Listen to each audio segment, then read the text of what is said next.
sheriff arrested and charged for hiring a former Gilbert police officer as a deputy. Alabama prosecutors alleging the Gilbert officer, Andrew Neves, was not eligible to be a deputy because of his past here in Arizona. I would say it's rare. The board takes every decision very seriously because you're balancing someone's rights to earn a living and work for something they worked for, but you also have to balance the needs of the community. Matt Giordano is the executive director for the Arizona Peace Officer Standards and Training Board, also known as Arizona Post. They investigated Neves 2 years ago, before he was hired as a deputy in Walker County, Alabama. Neves worked for Gilbert PD from 2018 to 2023. When he left, Arizona Post was investigating him for violating police standards when he pulled a gun on a suspect. And it was at this point that the misconduct occurred, because during the suspect's arrest, respondent took his duty weapon and pressed the front muzzle of his firearm against the suspect's head in order to hold her head to the ground. He entered into what we call a consent agreement, where he agreed to accept the 12-month suspension and not dispute the facts. Neves' Arizona police certification was suspended. His name put in a national database that shows up in background checks to law enforcement agencies across the country. To eliminate exactly the situation we're talking about today, to make sure that everyone's past follows them. Despite all this, Andrew Neves was still hired by the Walker County Sheriff in 2024. According to our sister station in Alabama, state prosecutors allege that the sheriff knew of Neves' past and hired him anyway. Earlier this year, the Alabama equivalent of the Arizona Post ruled that Neves was ineligible to be a deputy in their state. And earlier this month, the sheriff was charged with not just hiring Neves, but a handful of others who were also not properly certified. The sheriff defiant even now.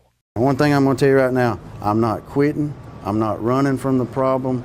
I've just been limited to what I can say, but you can rest assured I'm not running from a problem.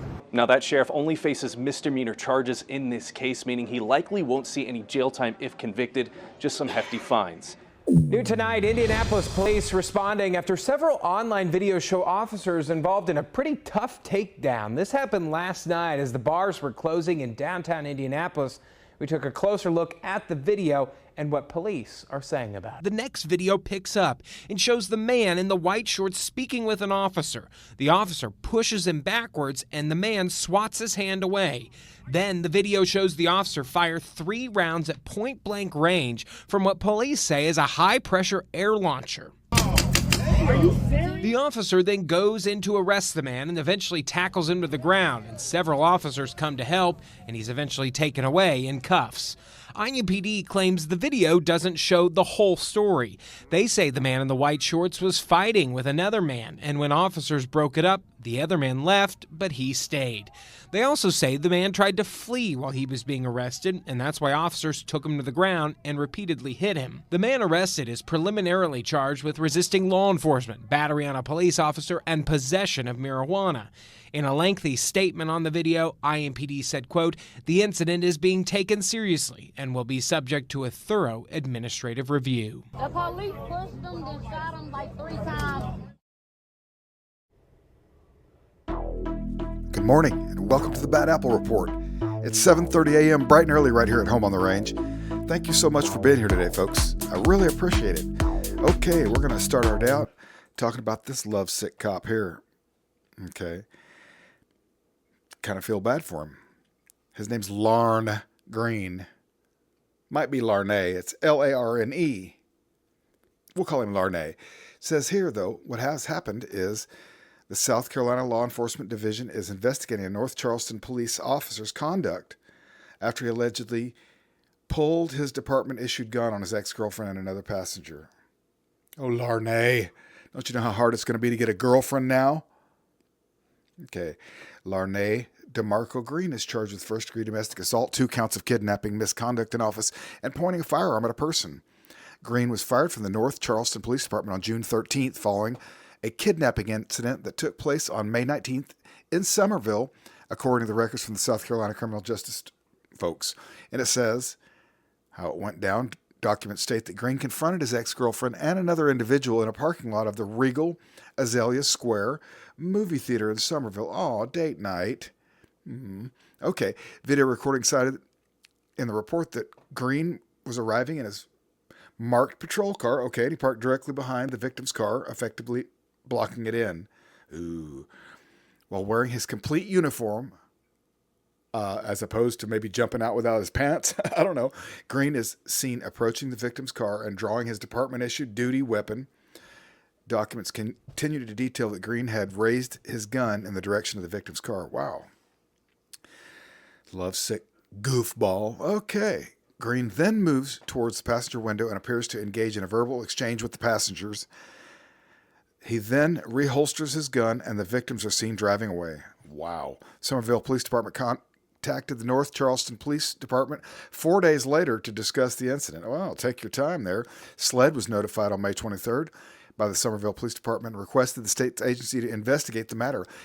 SLED confirmed the investigation is ongoing and active, and the report specifically states that the separation was due to misconduct, as Green's actions were a violation of agency operating procedures. Yeah, no duh. Green had been there with them since November of 2021. Green was booked into the Hill Finchley Detention Center, where he was given a $5,000 surety bond on each charge. All right, the North Charleston Police Department has not yet commented on the incident. Aw, Larnay. Okay, Larnay. I hope you're watching the Bad Apple Report this morning. You made it on the show. Now let's move on, folks. In your headlines here at 5, a Multnomah County Corrections deputy has been arrested accused of sexual abuse and misconduct involving 2 women in custody. 54-year-old Edwin Diaz is charged with sexual abuse, custodial sexual misconduct, among other charges. The investigation began with an anonymous note from an inmate back in October. Investigators say a second victim then came forward earlier this year. Diaz is on unpaid administrative leave. Detectives think there may be more victims. Contact the Multnomah County Sheriff's Office with any information. Oh, yeah! That's all I needed. That's all I needed. That was Sergeant Larry Tusher on September 1st, 2023, when a woman he was reportedly holding a grudge against driver's license came back suspended. We've seen a little vignette of a few minutes of what happened this day. That incident never factored into the internal affairs investigation against Tusher. April 2nd, 2024, he ran his wife's new boyfriend. October 28th, he ran a woman's information for his girlfriend's coworker and gave it to them. November 21st, he solicited a Utah County Sheriff's deputy to run his now ex-wife's boyfriend. 3 sustained policy violations and 3 instances in violation of Utah law. He was demoted and went before the Peace Officer Board pleading for leniency, which he got. I know my choices come with consequences, but I'm pleading for mercy at this time. Chief Lance Haight admitted he never sent this to an outside agency for a criminal investigation. Haight also never contacted the Springville City Prosecutor's Office. The choice to, prosecute somebody is up to a prosecutor. It's not up to the investigative agency. It looks as if maybe the good old boy system, policing the police, internally, wasn't complete. But in this case, we didn't even give a prosecutor an opportunity to make a decision. And it's not fair in this case. 2 News investigates obtained data showing other officers haven't been as fortunate. 24 people have been criminally charged for breaking this law in the last decade, with a total of 72 charges, the majority law enforcement. South Salt Lake police officer Jason Abrams did something similar to Tusher. He also ran himself to give information to his insurance company for his own vehicle. The investigation discovered that Abrams' ex-wife had a new boyfriend and asked Abrams to check him out. The internal affairs investigation, all department policy violations sustained. In almost 20 years in law enforcement, this was the one thing that I really messed up on. It's the only thing that would have ended up in my file. South Salt Lake police turned their findings over to the Taylorsville City prosecutor. December 2023, Abrams was charged with 2 counts of illegally accessing and using Criminal Investigations Division records. Abrams entered into a diversion agreement for the BCI violations under Utah Code annotated 5310-108-12A, a Class B misdemeanor. Jose Byras, a West Valley City police officer, while on a second job, accessed the driver's license of a person who was in the hiring process. He said that once he saw the driver's license, he realized it was not the person he had dealt with and could not provide any useful information, and closed the tab with that information. Charges were filed, criminal charges were filed, and Mr. Byras entered a guilty plea to the charge of knowingly or intentionally accessing or disseminating a CJIS division record as provided in Utah Code annotated 5310-108. which is a Class B misdemeanor, and that plea was to be held in abeyance for 6 months. Former Harriman City Police Officer Daniel Beckstrom, in 2024, while attempting to honor a citizen's request, allowed the citizen to photograph a vehicle registration record in violation of the law. This appears to be a severe mistake and a lapse in judgment. I would hate to lose an officer like this to our law enforcement community. And for this violation, he too was charged with a Class B misdemeanor. I initially told him no. I knew it was a dissemination, and because he was pleading for help, I relented, and I own it.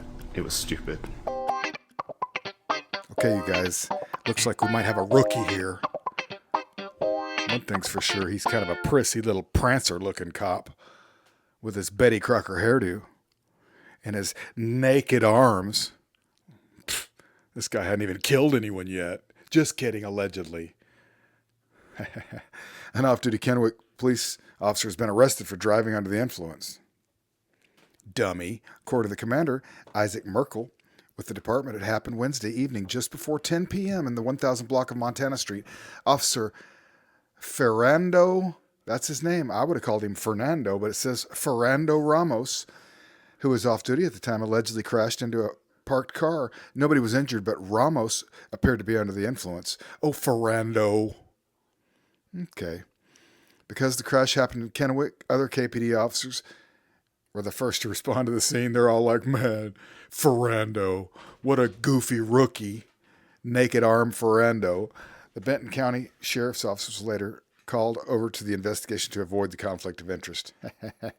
In response, Kennewick Police Chief Chris Guerrero condemned drinking and driving. Oh, drinking under the influence is a serious offense. KPD remains committed to equipping our officers with the tools and, wellness resources. What the? Psh, okay, woke tard. Chris Guerrero, what an idiot. Psh. Okay, anyways, Officer Ramos was booked into the Benton County Jail by sheriff's deputies, but he's since been released on $1,000 bail. Oh, well, that didn't cost him much. You still have money to go buy yourself a tattoo. Okay. Thanks for being here, folks. Let's move on with the show. According to the Benton County Sheriff's Office, Matthew Lockard was fired Thursday, just 2 days after officials learned of the accusations involving an inmate at the county jail. Prosecutors say the charges tied directly to his role as a jailer. When someone is in jail, they are under obligations to follow the commands of their jailer. And that is, in essence, the reason why the state of Arkansas has passed this particular statute, to cover that uneven relationship between the two. Lockard was booked into the Benton County Jail and then transferred to Washington County. He was later released on a $15,000 bond. Prosecutors say they're reviewing all available evidence, including statements from the victim. At this point, at the review, it appears that we have good cause for this arrest, but we will review it to determine whether this is the most appropriate charge or if other charges may still exist. The Sheriff's Office has not released further information, citing the ongoing investigation. Prosecutors say their Victim Assistance Office is involved and that justice, not position, will guide the outcome. Any type of felony charge is an important felony charge for us to prosecute, and any type of allegation is an important one for us to ensure that the victim gets justice. However, our office will follow the facts where they lead and marshal those facts to present to a jury for their final determination. And again, Lockard is out on bond. We did reach out to him for comment, but have not gotten a response. He is set to appear in court on July 28th for arraignment. In Benton County, I'm Abner Sosa, 4029 News. From champion to chump. This guy needs to put on his LinkedIn page. Everybody thought he was such a good cop, but he's not. Not a good cop at all. It says here that an off-duty Suffolk County police officer was arrested early Sunday morning, accused of driving while intoxicated. Champ. What a champ. And he struck a pedestrian in Huntington. That's what the police say. And according to the police, Alexander Vargas, the champ, was driving southbound on Carver Street when he struck a Huntington Station man who was running westbound across the New York Avenue at 2:30 a.m. Uh-oh, champ. Better watch out. The victim, whom police identified as 28-year-old Jorge Alfaro, was taken to Huntington Hospital with serious injuries. The chomp, Vargas of Babylon, was charged with driving while intoxicated. Detectives say the 30-year-old, who is assigned to the Suffolk County Police Precinct, was suspended without pay following the crash. Oh, no. Aw, maybe he can pawn some of those trophies and those belts, pay for his defense. The major case unit detectives ask anyone with information about the crash to call. All right. Have we been mean enough to Vargas? Good. Let's move on with the show. Well, a Utah judge is now facing bipartisan calls for his resignation. This over comments the judge made during a recent sentencing that were first brought to light by KSL. News specialist Daniel Woodruff first broke this story. He joins us now with this exclusive update. Daniel, what did you find out? Well, Debbie, in this letter here that we obtained, the top Republican and Democrat in the House of Representatives say the judge's comments in this case were unacceptable. They also criticized the Utah State Court's response to this entire controversy. The more I talk about it, the more it upsets me. House Speaker Mike Schultz isn't happy with Judge Don Torgerson, who last month sentenced 22-year-old Aiden Hoffman in Grand County for 2 felonies. Court documents say Hoffman possessed and distributed multiple images of children being raped and sexually abused. At the sentencing, Torgerson decided Hoffman would serve no additional time behind bars and pay no fine, while being put on probation for 4 years. Schultz called that a slap on the wrist. But what was really concerning to me was the comments that this judge made during the sentencing hearing. He's referring to what Torgerson said to Hoffman about the nearly 4 months he had already spent in jail. 112 days is a lot of jail time. It's a lot of jail time for someone your age who comes from some level of privilege. The judge also said this after viewing 2 videos Hoffman possessed showing children being raped and abused. I did defense work. I've seen worse. That's not okay. That's horrific. Even if the judge had seen worse, you don't say that in the court. You don't say that in front of the defendant. Schultz says Torgerson should have apologized. Instead, the court put out a statement defending the judge and criticizing KSL's reporting. The court claimed the plea agreement spared Hoffman from more time behind bars. But Schultz points out that's not what it said. It gave the prosecutor the right to argue for prison, which he did. And so, you add all those things together and we have a problem here. Schultz is not alone in feeling this way. The top Democrat in the House, Minority Leader Angela Romero, is also calling for Torgerson to step down and for the judiciary to investigate. In a joint letter, she and Schultz call the judge's comments flat out unacceptable, showing an alarming lack of judgment. I just felt like it was an important message for us to send to that judge, to think about the words and the power he has and the impact it has on victims of sexual assault, child sex abuse. But Torgerson remains on the bench. The House Speaker is now putting together a group of lawmakers to consider the next steps. And to make a recommendation to our body as to what they see fit. If he doesn't resign. If he doesn't resign. Certainly impeachment is always an option. I don't know that that's the right way forward, but everything's on the table. Now, the House Speaker met with the Utah Chief Justice today to talk about this. Both sides called that a productive meeting. A court spokesperson tells me the judiciary looks forward now to further discussions with legislative leaders about this case. Judge Torgerson himself has not commented. You guys know how much I don't like to take a day off from the Bad Apple Report because I really like to hang out with you guys. But I needed to take yesterday off. And I think there's going to be a couple of days coming up here this week, full days in the studio, and I just don't know that I will be able to carve my morning out to do the Bad Apple Report. But I really do thank you for being here, and you're awesome. Hope you have a wonderful day, and we'll see you tomorrow morning at 7:30 a.m. bright and early. Take it easy.